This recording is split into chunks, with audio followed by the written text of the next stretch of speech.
This year, the presentation of the Lord falls on a Sunday, presenting us with a tender gospel scene.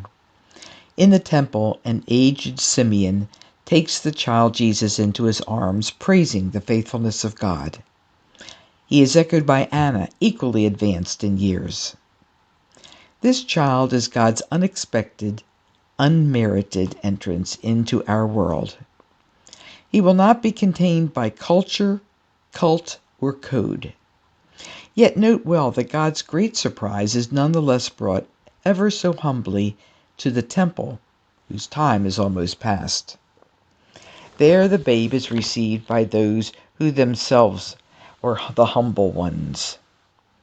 If the question is, where are we to seek God, then the answer must be, where can God not be found? Especially as God is ever seeking us. But that's not the question to ask. What utter presumption, this notion that we should seek God. We use the word God to speak of that which is much too great for us to seek and to find. We cannot reach for God to satisfy our curiosity. God must find us, or we are lost. All that we truly know of ourselves is that we are incomplete. We long for some lover whom we've never seen.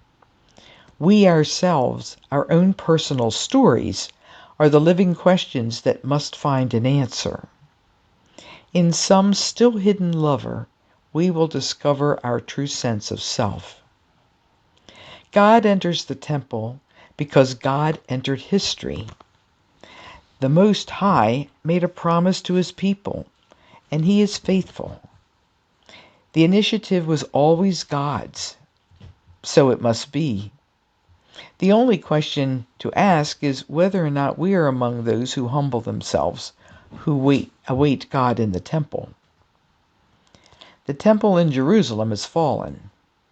The temple Christ promised to raise up continues to gather for fellowship that we call Eucharist.